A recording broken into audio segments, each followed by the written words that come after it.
Oi, tá lembrado da nossa última teleaula de elementos de máquinas? A gente estudou a estrutura das roscas para aprender melhor como é que funcionam os parafusos.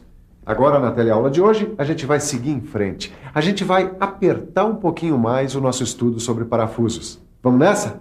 Então dá só uma olhada no que vem por aí.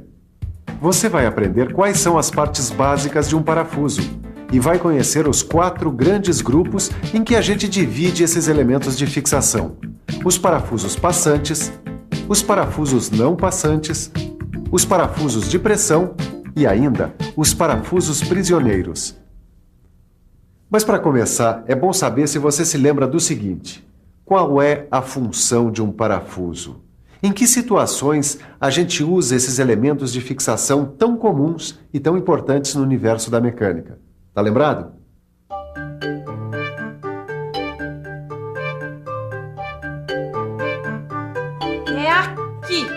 É aqui, Edgar, que a gente precisa decidir qual parafuso que a gente vai usar. Ei, peraí.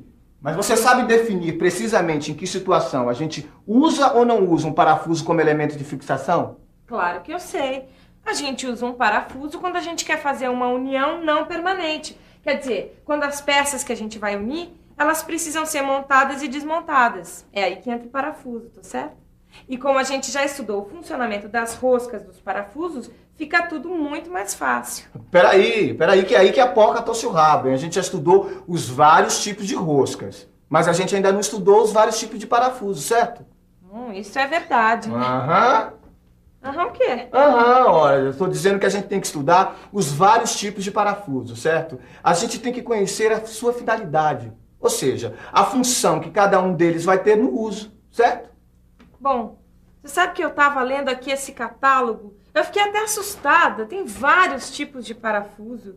Edgar, pra que tanto parafuso? Meu Deus! Deixa eu ver. De fato tem parafuso de todo jeito nesse mundo. É parafuso de corpo cilíndrico, parafuso de corpo cônico, parafuso com cabeça, parafuso sem cabeça. Pode conferir. O formato da cabeça, do corpo e da ponta dos parafusos varia muito. Mas é claro que mesmo com toda essa variedade, existe um sistema de classificação dos parafusos. A gente classifica eles em 4 grandes grupos. Olha aqui, eu vou te dar alguns exemplos. Esse aqui é o parafuso passante. Esse aqui, é o parafuso não passante. Esses outros aqui, são parafusos de pressão. E esse aqui é o último tipo, é o parafuso prisioneiro.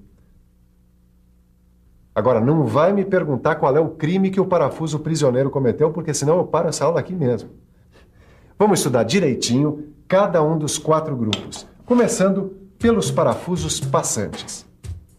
Se você acha que parafuso passante é aquele que passa direto pelos furos, atravessando toda a peça, acertou em cheio.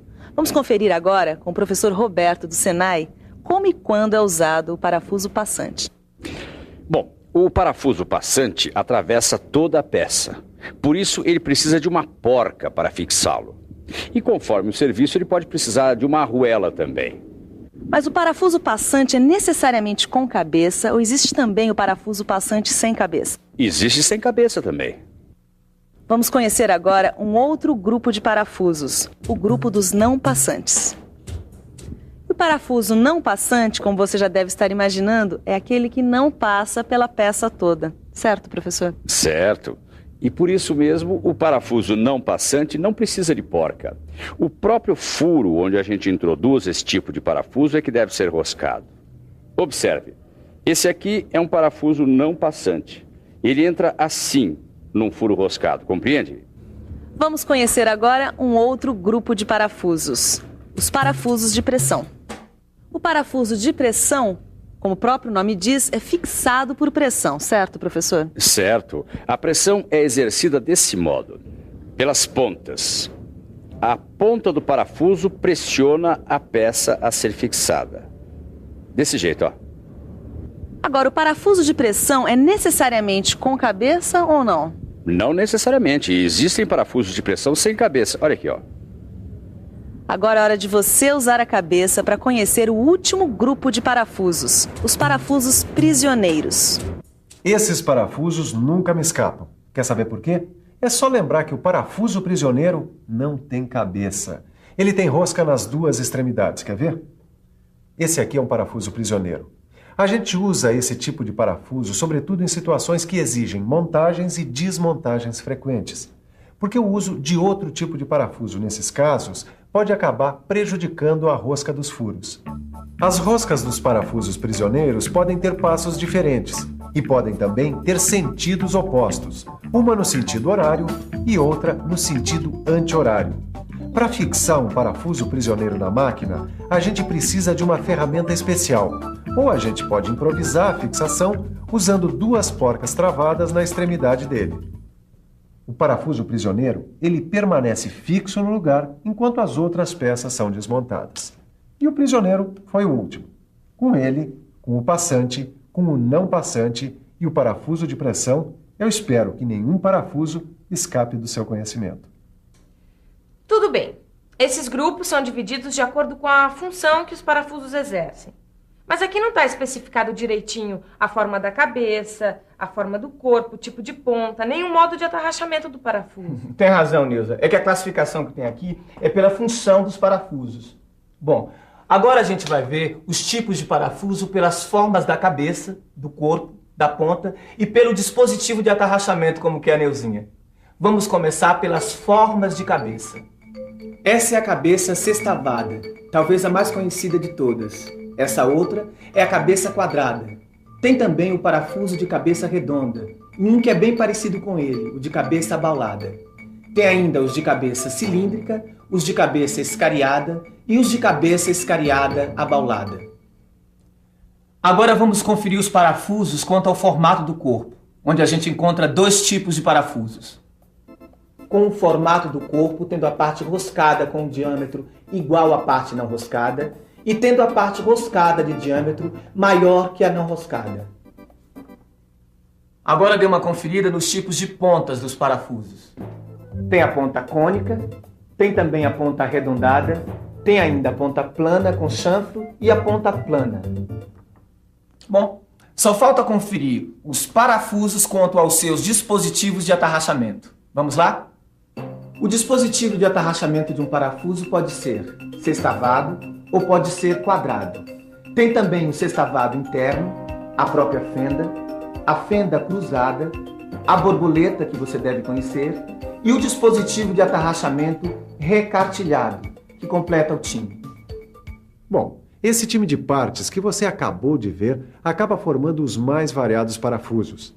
Você vai ver agora uma seleção de parafusos, cada um combinando as mais variadas partes, mas todos eles muito úteis no universo da mecânica. Vamos lá. O parafuso sextavado. O parafuso sextavado com rosca total. O parafuso sextavado com porca. O de cabeça cilíndrica com sextavado interno. O de cabeça quadrada. O de cabeça cilíndrica com fenda. O de cabeça redonda com fenda. O de cabeça cilíndrica abaulada com fenda. O de cabeça escariada com fenda. O de cabeça escariada abaulada com fenda. Olha, não precisa anotar isso aí não. É só prestar atenção, porque tudo isso aí está lá no seu livro. Vamos nessa? Olha aí o parafuso de cabeça panela com fenda cruzada. O de cabeça redonda com fenda cruzada. O parafuso borboleta. O parafuso de cabeça recartilhada. O parafuso prisioneiro, que é sempre muito procurado. O parafuso sem cabeça com fenda. O parafuso sem cabeça com rosca total e fenda.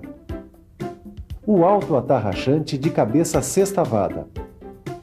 O parafuso para madeira de cabeça escariada com fenda. O de cabeça escariada com fenda cruzada. O parafuso tipo prego de cabeça escariada.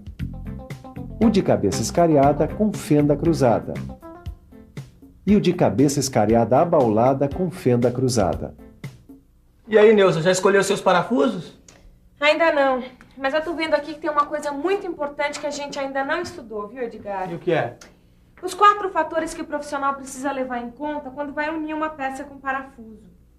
Para fixar peças com parafusos, você precisa levar em consideração a profundidade do furo broqueado, a profundidade do furo roscado, o comprimento útil de penetração do parafuso e o diâmetro do furo passante. Vamos dar uma conferida nesses fatores um por um. Vamos ver como é que se faz isso.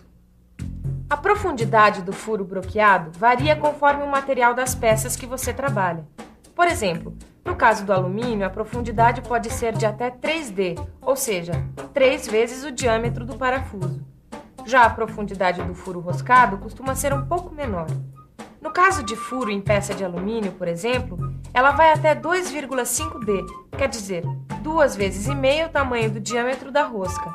Agora, o comprimento útil de penetração do parafuso, para você ter uma ideia, no caso do alumínio, ele tem o valor de 2D, ou seja, ele pode penetrar em 2 vezes o tamanho do diâmetro. E quanto ao diâmetro do furo passante, no caso do alumínio, ele obedece à relação de 1,06D, ou seja, 1,06 vezes o diâmetro do parafuso.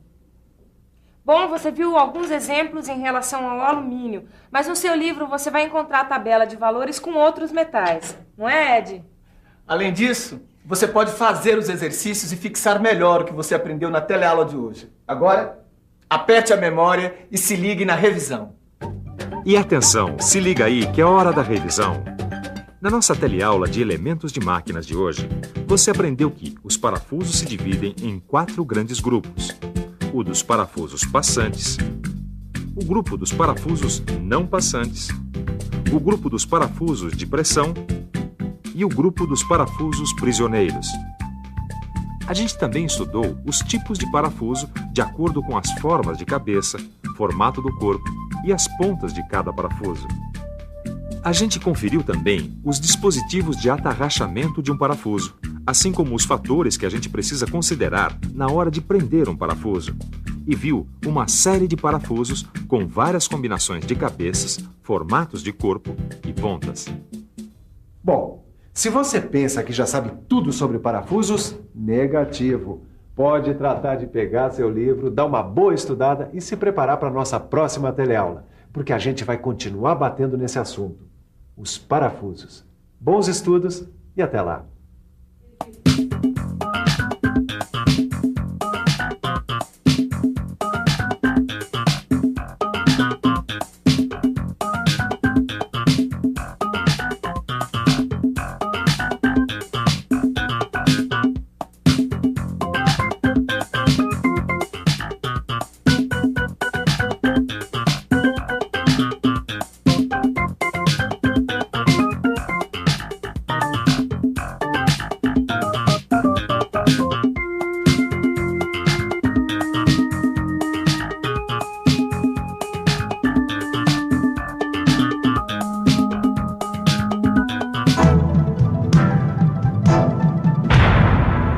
Telecurso 2000, um programa de educação do Sistema Fiesp e da Fundação Roberto Marinho.